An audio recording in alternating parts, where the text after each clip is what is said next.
Shalom saudaraku yang kasih di dalam Tuhan. Kita berjumpa di dalam altar keluarga pada malam hari ini. Kita akan mendengarkan kebenaran firman Tuhan. Namun sebelumnya mari kita berdoa mohon pimpinan Tuhan.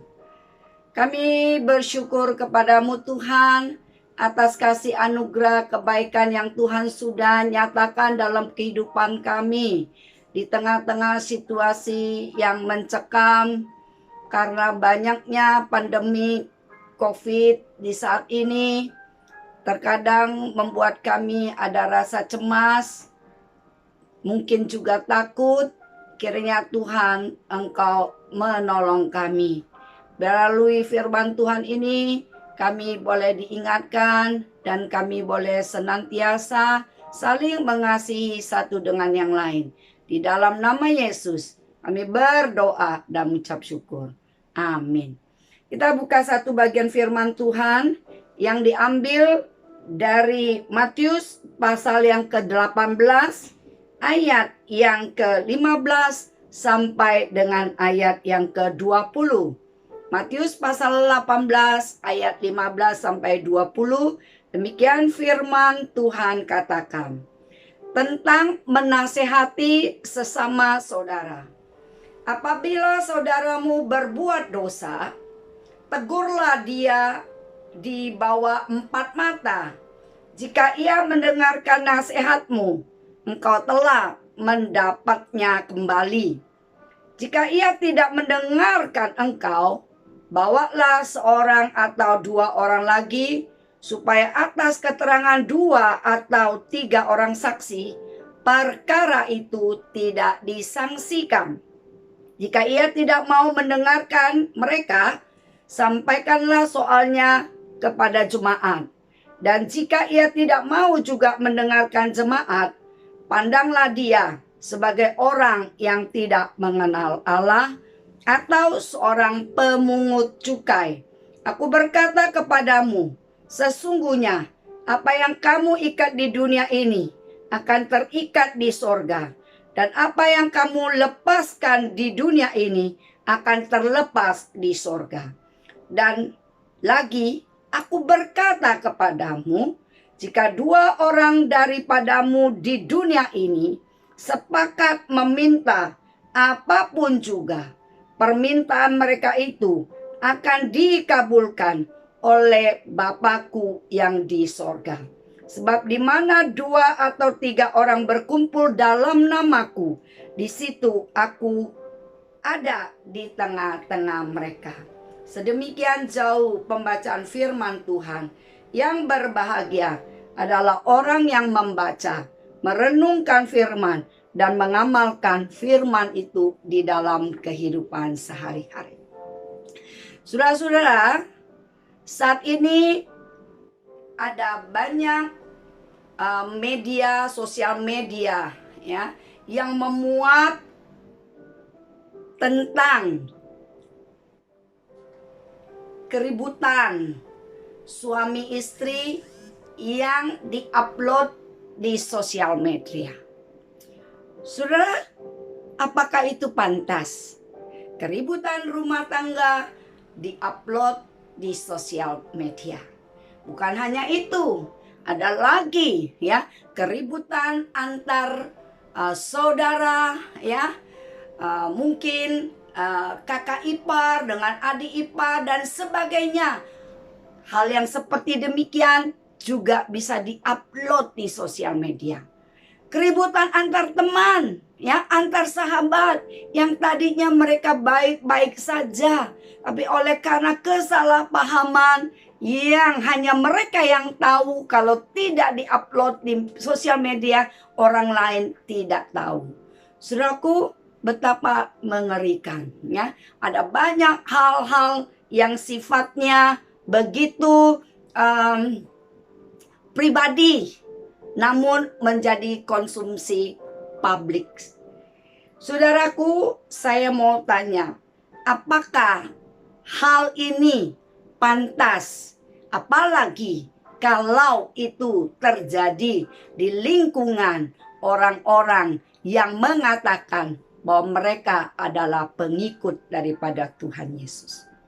Firman Tuhan mau mengingatkan kepada kita di Matius pasal yang ke-18 ayat 15 sampai dengan 20 itu memberitahukan kepada kita bahwa ketika ada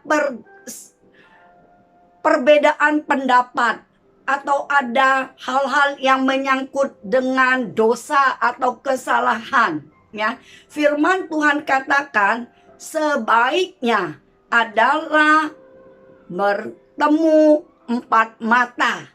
Artinya apa empat mata? One by one, ya, di mana pribadi-pribadi yang ada kesalahan pendapat atau ada unek-unek yang belum diselesaikan, maka mereka sebaiknya bertemu empat mata untuk menyelesaikan semua perbedaan-perbedaan atau kesalahpahaman. Bukan dengan menceritakan atau menjadikan kesalahpahaman itu atau dosa itu menjadi konsumsi publik. Firman Tuhan mau memberitahukan kepada kita agar kita boleh menjadi pribadi yang mengasihi, ya, bukan menghakimi. Saudara, kita boleh tanpa mereka sengaja melakukan kesalahan. Mungkin mereka memang perlu ditegur oleh kesalahan yang telah dia perbuat. Namun harus kita lakukan dengan cara kasih. Hati-hati, jangan menjadi kita menggosipkan. Sebab ukuran yang kamu pakai untuk mengukur akan diukurkan kepadamu, ya. Jadi saudara, kita tidak layak untuk menyudutkan orang yang berbuat kesalahan tersebut. Sebaliknya kita harus berusaha agar dia tidak tenggelam dalam rasa bersalah, ya, agar dia tidak bergelimang terus, ya, di dalam dosanya, ya, tetapi dia boleh mengalami pemulihan. Jadi Alkitab mengatakan kepada kita untuk kita menegur dengan empat mata, ya. Firman Tuhan tidak menyuruh kita sebagai penyiar berita. Firman Tuhan tidak mengatakan kita untuk men-sharekan itu kepada orang lain untuk menjadi konsumsi publik. Namun kita diminta untuk menegur dengan empat mata, ya, tanpa ada campur tangan pihak yang lain, tetapi kita, ya, secara personal mengadakan approach dengan orang tersebut, menegur, memberitahu dengan kasih, bukan dengan keinginan untuk menghakimi atau menyuduti orang yang sedang berbuat salah. Saudaraku, demikian juga ketika ada kesalahpahaman yang terjadi di dalam lingkungan keluarga. Suami istri mungkin saja berbeda pendapat. Mungkin saja bisa terjadi pertengkaran atau keributan mulut, ya. Orang tua dengan anak-anak mungkin saja terjadi keributan, ya. Tetapi sebagai anak-anak Tuhan, kita harus menyelesaikan dengan cara yang penuh kasih. Kita harus bersikap sportif dan satria untuk berani menegur, ya, orang yang salah, ya, bukan membicarakan di belakang, ya. Banyak kegagalan yang terjadi, ya, yang dilakukan oleh orang percaya karena mereka menegur, ya, saudaranya yang salah di hadapan umum, sehingga itu menimbulkan rasa malu, menimbulkan rasa sakit hati, dan menimbulkan rasa tidak nyaman oleh karena ditegur di depan publik. Oleh karena itu saudaraku, mari sebagai anak-anak Tuhan yang melalui firman Tuhan mengajarkan kepada kita untuk menegur orang dengan personal, ya. Saudara, bagaimana dengan orang yang memang melakukan kesalahan? Maka orang tersebut harus bersedia menerima teguran dan memperbaiki. Bila kita berada di posisi yang salah, kita pun harus berjiwa besar untuk mengakui kesalahan dan jangan lekas marah dan tersinggung ketika kita ditegur. Saudaraku, hanya orang-orang yang mengasihi kita lah yang akan menegur kita di depan mata kita dan bukan membicarakan kita di belakang. Jadi saudaraku, kalau saudara mau punya hati yang berjiwa besar, saudara akan tahu bahwa orang yang berani menegur kita di depan kita berarti orang itu mengasihi kita dan ingin kita memperbaiki segala kesalahan dan kekeliruan itu. Saudaraku, ajaran firman Tuhan ini harus kita praktekkan dengan baik dan benar.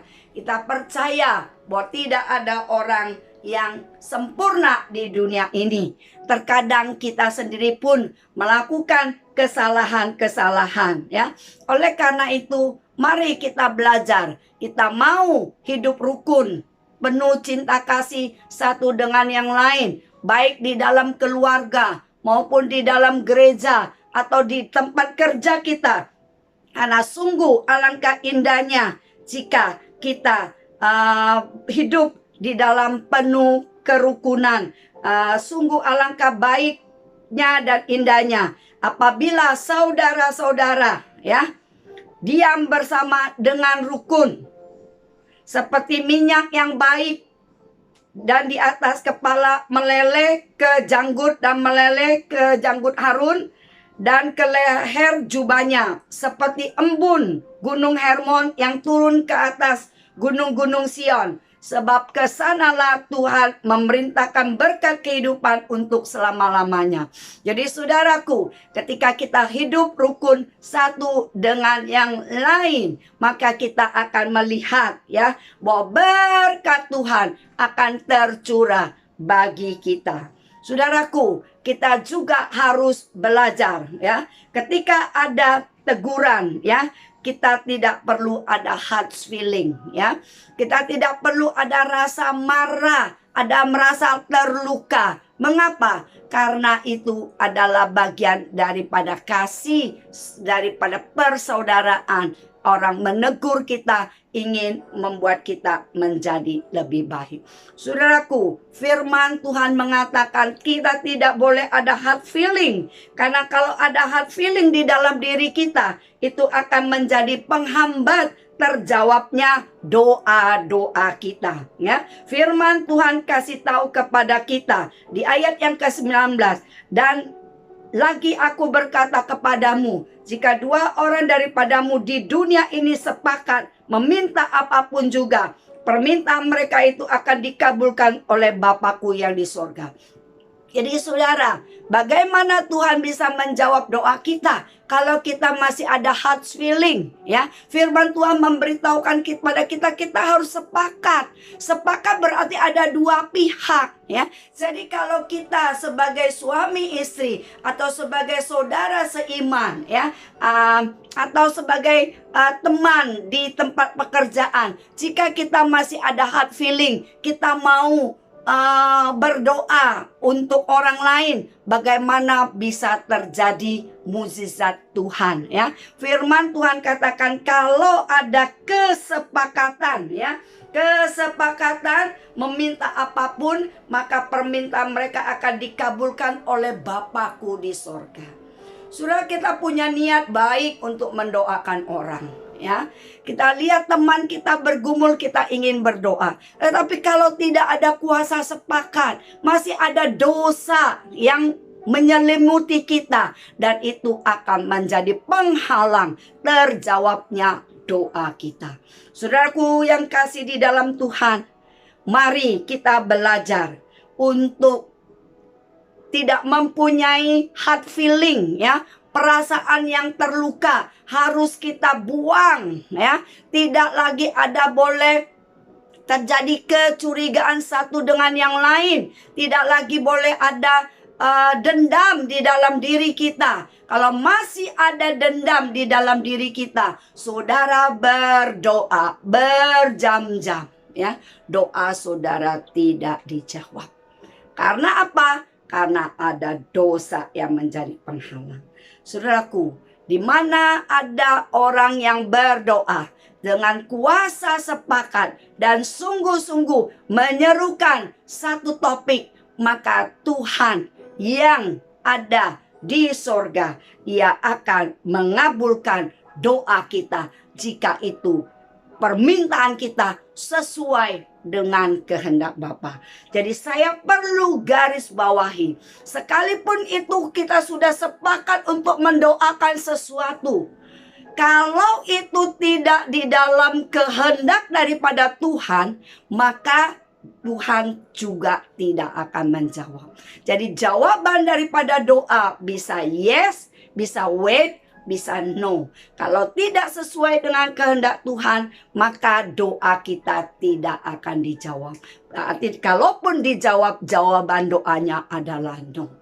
Saudaraku yang kasih di dalam Tuhan, jadi ayat firman ini ya, dengan sepakat meminta apapun juga permintaan mereka itu akan dikabulkan oleh Bapakku yang di sorga, harus dimengerti sesuai dengan kedaulatannya Tuhan. Tetapi kalau kita doa saja tidak sepakat, ya bagaimana Tuhan bisa menjawab doa kita? Kita sepakat pun untuk mendoakan sesuatu, kalau itu tidak sesuai dengan kehendak daripada Bapa, maka doa kita pun tidak akan dijawab atau dijawab dengan jawaban no. Saudaraku yang kasih di dalam Tuhan, bagian yang terakhir menasihatkan kepada kita, sebab di mana 2 atau 3 orang berkumpul dalam namaku, di situ aku ada di tengah-tengah mereka. Ini menjadi satu penghiburan bagi kita semua. Ketika kita datang di dalam satu pertemuan, di dalam satu ibadah, jangan kita selalu berpikir, wah, kalau orangnya banyak baru meriah, baru ibadah. Saudara, firman Tuhan gak katakan kalau orang banyak itu baru ibadah. Tetapi Tuhan katakan 2-3 orang berkumpul di dalam namaku. Ya, kalau di sana nama Tuhan ditinggikan, nama Tuhan dimuliakan, di sana Tuhan ada.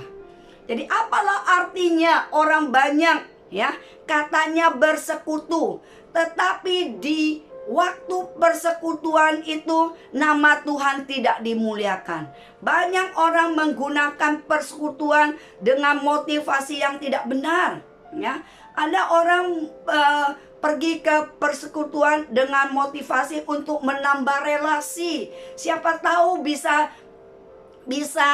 mendapatkan sesuatu dari pada persekutuan itu. Saudara, kalau motivasi kita tidak benar ketika kita beribadah, maka kita tidak akan mendapatkan berkat dari ibadah yang kita lakukan. Saudara, kita beribadah dan kita melayani Tuhan bukan untuk mencari popularitas. Saya dari mimbar ini juga mau mengingatkan kepada diri saya dan juga kepada hamba-hamba Tuhan yang lain. Hati-hati, terkadang kita bisa terjerat kepada satu hal, yaitu kita ketika bersekutu, kita ingin orangnya banyak ya. Kalau orangnya tidak banyak, kita khotbahnya kita nggak semangat. Hati-hati saudara, karena firman Tuhan mengingatkan kepada kita, 2-3 orang berkumpul dalam namaku, di situ aku ada, Tuhan ada. Jadi kalau kita menghargai hadirat Tuhan ya, kita melayani berapapun banyak orang yang Tuhan percayakan kepada kita, mau sedikit maupun banyak, semangat kita harus adalah semangat karena kita melayani Tuhan. Dan saudara-saudara yang juga datang di dalam satu ibadah, sekalipun orang gak banyak, saudara tetap harus semangat. Karena saudara bukan bertemu dengan orang-orang, saudara bertemu dengan Tuhan. Di mana 2-3 orang berkumpul dalam namanya Tuhan, Tuhan hadir. Jadi mari kita di dalam melayani atau di dalam kita mengikuti ibadah ya, janganlah kita melihat berapa banyaknya orang yang hadir dalam ibadah itu. Mari kita masing-masing koreksi pribadi kita. Apakah kita di dalam beribadah kita sudah punya motivasi yang benar? Apakah kita beribadah, kita mencari Tuhan, atau kita mencari relasi dengan orang lain karena kita punya kepentingan yang tertentu? Juga kepada tim yang melayani Tuhan, waktu engkau melayani, engkau bukan melayani orang banyak, tapi engkau melayani Tuhan.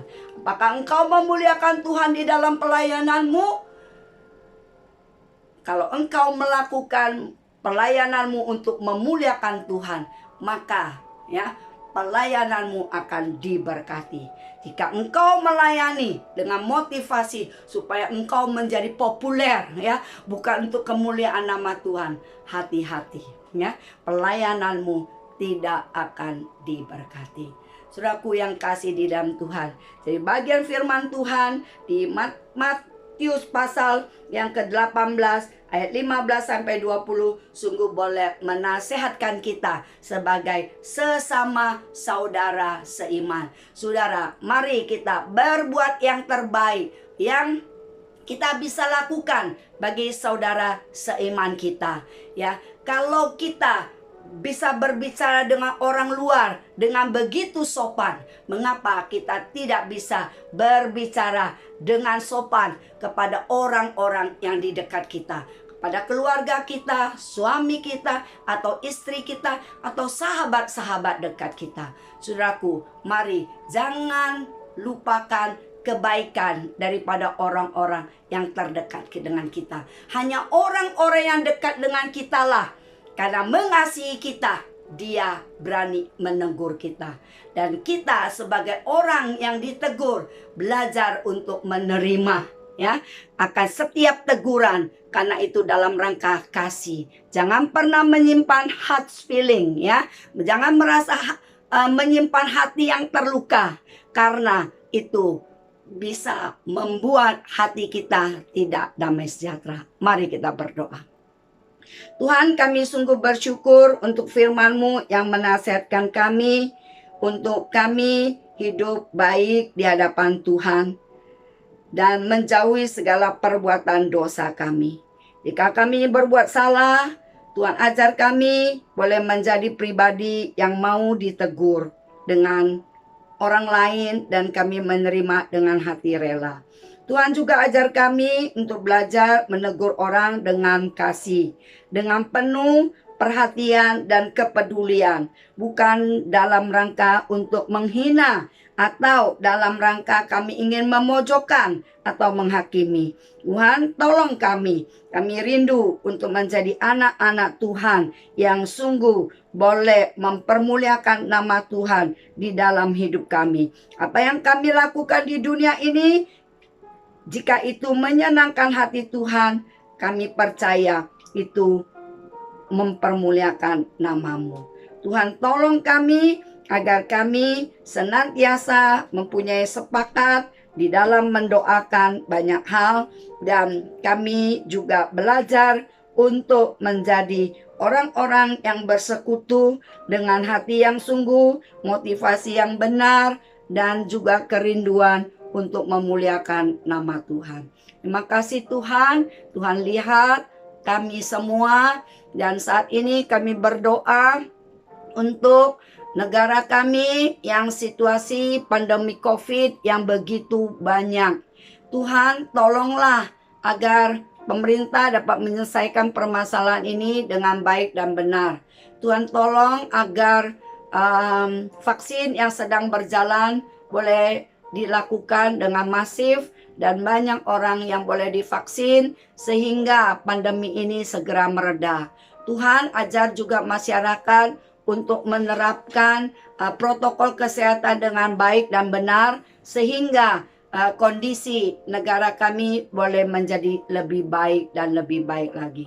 Terima kasih Tuhan, berkati keluarga kami masing-masing, dan kiranya Tuhan menolong agar keluarga kami dijagai oleh Tuhan, dan juga saudara-saudara kami yang seiman yang saat ini mengalami sakit oleh karena pandemi COVID ini. Kiranya belas kasihan-Mu tercurah bagi mereka. Demikian juga kami berdoa untuk tenaga kesehatan yang dengan bersusah payah melakukan banyak kegiatan untuk menolong pasien-pasien yang ada. Kiranya Tuhan juga berbelas kasihan bagi mereka. Tuhan, tolong bagi mereka-mereka yang belum percaya kepada Engkau, biarlah melalui peristiwa sakit penyakit ini mereka boleh mengenal Tuhan dan boleh menerima Yesus sebagai Tuhan dan Juru Selamat. Terima kasih Tuhan, kami serahkan diri kami sepenuhnya ke dalam tangan-Mu, keluarga kami, bangsa kami, gereja kami, hanya di dalam nama Tuhan Yesus Juru Selamat kami yang hidup dan yang kekal. Amin.